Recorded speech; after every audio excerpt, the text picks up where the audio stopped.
बिस्मिल्लाहिर्रहमानिर्रहीम अस्सलाम वालेकुम गाइस। आज हमने 9th class biology chapter number 3 की नेक्स्ट हेडिंग को डिस्कस करना है। आज की जो हमारी पहली हेडिंग है वो है बायोडाइवर्सिटी का तहफ़्फ़ुज़।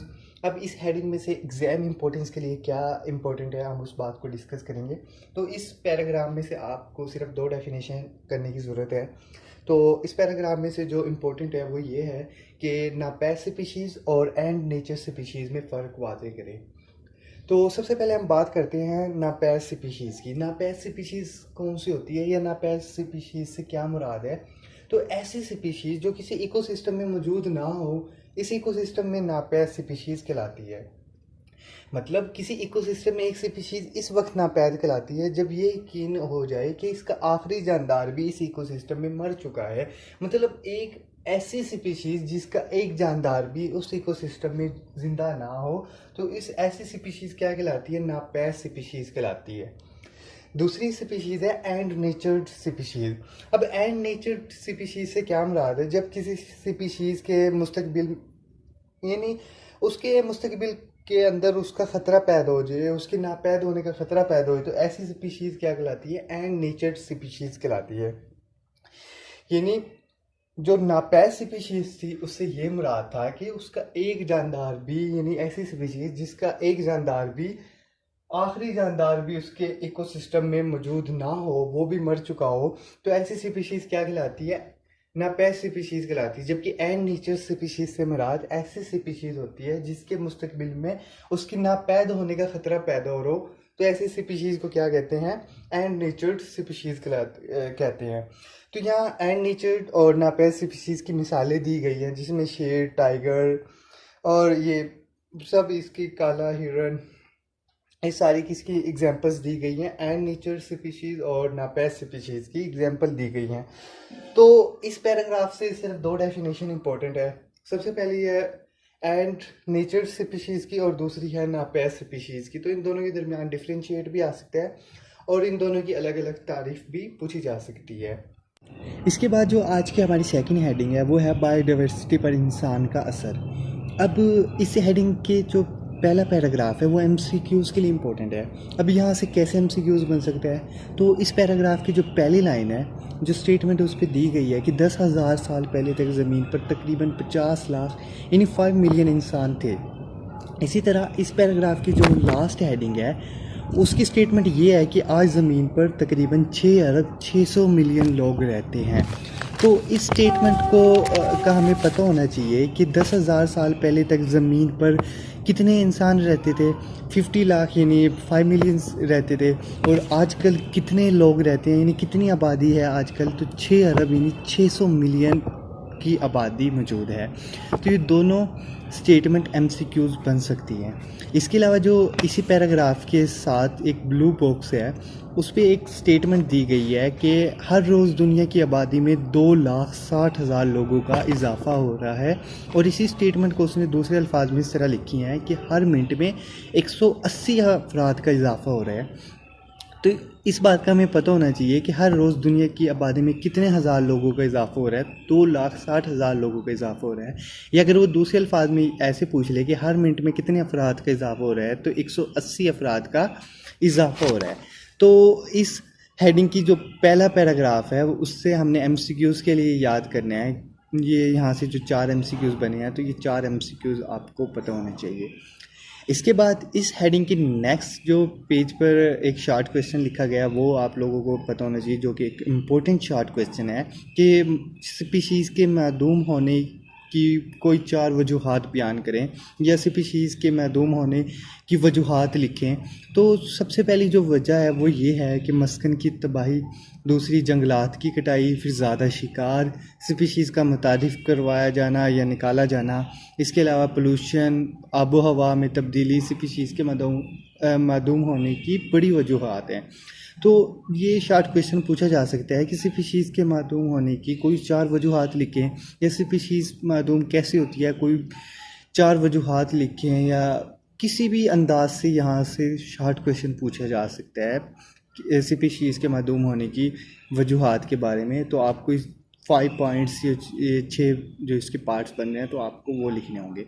इसके अलावा जो यहाँ से एमसीक्यूज़ बन सकता है वो ये है कि जो वो पूछ सकता है कि मस्कन की तबाही और जंगलात की कटाई स्पीशीज़ के मदूम होने की वजूहात का कितने परसेंट हिस्सा है, तो 36% है। इसी तरह नई स्पीशीज़ को मुतारिफ़ करवाना या निकाला जाना, ये स्पीशीज़ के मदूम होने की वजूहात का कितना परसेंट है, तो ये 39% है। इसी तरह शिकार कितना परसेंटेज रखता है स्पीशीज़ के मदूम होने की वजूहात में, तो 23% रखता है। इसी तरह दूसरी वजूहात कितने परसेंट है, वो 2% है। तो इस दूसरी हेडिंग से बायोडाइवर्सिटी पर इंसान के असर, यहाँ से हमने 4 MCQs पहले पैराग्राफ से देखे। इसके अलावा हमने एक शॉर्ट क्वेश्चन देखा कि स्पीशीज़ के मादूम होने की वजूहात वाला। इसके अलावा हमने इसी हेडिंग के जो इस पैराग्राफ है, इसमें से हमने MCQs देखे कि जो ये परसेंटेज लिखी गई है मस्किन की तबाही की, नई स्पीशीज़, शिकार, दूसरी वजूहात कि ये कितने परसेंटेज रखती हैं स्पीशीज़ को मादूम करने की वजूहात में। तो यहाँ से ये शॉर्ट क्वेश्चन और MCQs दोनों के लिहाज से आपको क्लियर करना होगा। इसके बाद आज की हमारी थर्ड हेडिंग है जंगलात की कटाई और ज़्यादा शिकार। सबसे पहले हम बात करेंगे जंगलात की कटाई की, और इस पार्ट को हम क्या करेंगे, हेडिंग की सूरत में डिफ़ाइन करेंगे, क्योंकि एक लॉन्ग क्वेश्चन भी है। तो सबसे पहले जंगलात की कटाई का जो हेडिंग बनेगी वो है इसका तारुफ, इसकी डेफिनेशन कि जंगलात की कटाई से मुराद क्या है। तो जंगलात की कटाई से मुराद जंगलाती कटाई ज़मीन को गैर जंगलाती बनाने के लिए दरख्तों की कटाई है। मतलब कि ज़मीन का ऐसा हिस्सा जहाँ पर जंगलात मौजूद हो, वहाँ से जंगलात को काट कर उसे ज़मीनी हिस्से में तब्दील कर दिया जाए। इस हिस्से को क्या, या इस अमल को क्या कहते हैं, जंगलात की कटाई कहते हैं। अब इसकी जो सेकंड हेडिंग बनेगी वो है कि जंगलात के ख़ात्मे की वजूहात, कि क्यों जंगलात की कटाई क्यों की जाती है, किन वजूहात पर की जाती है। तो वो वजूहात ये है कि आम तौर पर जंगलात का ख़ात्मा इस वक्त किया जाता है जब लकड़ी, ज़राअत और शहरों की आबादकारी की खातिर इरादतन इनको हटाया जाता है। तो ये वजूहात हैं जंगलात की ख़ात्मे की या जंगलात की कटाई की। तो इसकी थी सेकंड हेडिंग। इसके बाद इसकी थर्ड हेडिंग है कि जंगलात के ख़ात्मे के असरात, कि जंगलात की कटाई से क्या असरात पैदा होते हैं। तो पहला असरात इसका ये है कि मिट्टी को इस जगह पर कायम रखने के लिए जब दरख्त मौजूद ना हो तो ज़मीनी कटाव के मौके पैदा हो जाते हैं।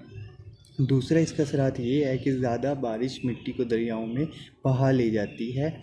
इसके बाद इससे मिट्टी में मौजूद ग़िज़ाई मादे भी निकल जाते हैं। दरिया में मिट्टी और कीचड़ इकट्ठा होने से पानी का रास्ता बंद हो जाता है, जो कि सैलाब की सूरत इख्तियार कर लेता है।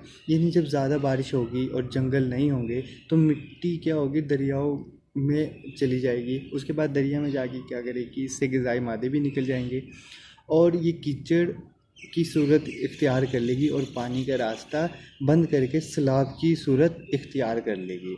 इसके बाद इसके जो असरात में आ जाता है वो ये है कि कीचड़ बड़ा पानी डैमों में जमा हो जाता है और इनमें पानी ज़ख़ीरा करने की सलाहियत को कम करता है, क्योंकि उसमें कीचड़ होगा और इतने मवाद वगैरह जो होंगे वो बाहर निकल आएंगे और उसको क्या करेगा, ज़रख़ेज़ के अलावा बंजर बना देगा ज़मीन को।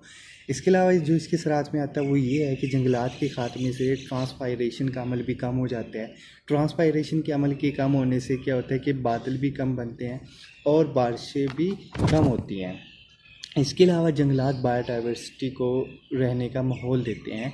तो जब जंगलात ही नहीं होंगे तो बायोडाइवर्सिटी का माहौल कैसे कायम रहेगा। तो ये इसके थे असरात, जो इसकी थर्ड हेडिंग थी। इसके बाद हम इसकी फोर्थ हेडिंग की तरफ आते हैं, जो कि ये है कि जंगलात के फ़वाइद, कि जंगलात के फ़ायदे कौन से हैं। तो जंगलात के दरअसल फ़ायदे हैं। जब सबसे पहला फ़ायदा ये है कि जंगलात से हासिल करदा सामान, मसलन इमारती लकड़ी यानी टिम्बर और ईंधन की लकड़ी वगैरह में इसको हासिल होते हैं। इसके अलावा कागज़ की तैयारी में लकड़ी के गोदे का इस्तेमाल होता है। इसके अलावा जंगलात हवा से कार्बन डाइऑक्साइड और आलूदगी के ज़िम्मेदार मादों को जज़्ब करते हैं। या जंगलात की अहमियत इनकी खूबसूरती और सैर के लिए आने वाले लोगों के लिए इनकी कशिश की वजह से भी है। यानी जंगलात की अहमियत क्या है कि इनकी खूबसूरती, और जो लोग सैर के लिए आते हैं, इनको देखने के लिए आते हैं, इनकी कशिश को देखने के लिए आते हैं, तो इस वजह से भी जंगलात की अहमियत ज़रूरी है। और एंड पर जो लाइन लिखी गई है कि सूबा खैबर पख्तूनख्वा में मौजूद क्लोज कैनोपी जंगलात सालाना 1% की रफ्तार से सिकुड़ रहे हैं। तो ये थे जंगलात के फ़वाइद, और इसकी जो लास्ट लाइन थी सूबा खैबर पख्तूनख्वा वाली, तो ये MCQs के लिए भी पूछे जा सकती है कि जंगलात सालाना 1% की रफ्तार से सिकुड़ रहे हैं। कौन से जंगलात सिकुड़ रहे हैं? तो वो सूबा खैबर पख्तूनख्वा में मौजूद क्लोज्ड कैनोपी वाले जंगलात सालाना 1% की रफ्तार से सिकुड़ रहे हैं। तो जंगलात की कटाई की 4 हेडिंग थी, जो कि लॉन्ग क्वेश्चन कंप्लीट भी पूछा जा सकता है कि जंगलात की कटाई पर नोट लिखें, या ये पूछा जा सकता है जंगलात के फ़वाइद बयान करें, या जंगलात की कटाई के असरात कौन से हैं, या जंगलात के ख़ात्मे के असरात बयान करें। तो ये डिफरेंट तरीके से आपसे लॉन्ग क्वेश्चन पूछा जा सकता है, और शॉर्ट क्वेश्चन में चारों हेडिंग्स अलग अलग शॉर्ट क्वेश्चन में पूछी जा सकती है। इसके अलावा जो इसकी नेक्स्ट हेडिंग है वो ये है कि ज़्यादा शिकार। अब ज़्यादा शिकार से स्पीशीज़ कैसे मादूम हो जाती है? तो ज़्यादा शिकार से मुराद क्या है? सबसे पहले तो ये देखते हैं कि जानवरों का ज़्यादा शिकार सैकड़ों स्पीशीज़ के मादूम हो जाने और इससे भी ज़्यादा के एंड नेचर्ड हो जाने की एक बड़ी वजह। यानी हम जब किसी जानदार का किसी जानवर का जब हम ज़्यादा शिकार करेंगे तो क्या होगा कि उसके मादूम होने का ख़तरा होगा, या उसके एंड नेचर्ड हो जाने का ख़तरा हो जाएगा। इसी वजह से एंड नेचर्ड हो जाने वाली स्पीशीज़ में वहील, आइबैक्स, अडियाल और पाकिस्तान का कौमी जानवर मार्कोर वगैरह शामिल हैं। यानी उनका ज़्यादा शिकार किया गया, और ज़्यादा शिकार की वजह से क्या हुआ कि उनके एंड नेचर्ड हो जाने का ख़तरा पैदा हुआ। तो इसी टॉपिक के साथ एक ब्लू बॉक्स में एक पैराग्राफ लिखा गया है छोटा सा, जिसकी स्टेटमेंट ये है कि तरक्की पजीर ममालिक में तकरीबन 3 बिलियन यानी 1 अरब लोग कमरों में हरारत पैदा करने और खाना पकाने के लिए लकड़ियों पर इंहसार होते हैं। तो ये स्टेटमेंट MCQs के लिए इम्पोर्टेंट बन सकती है।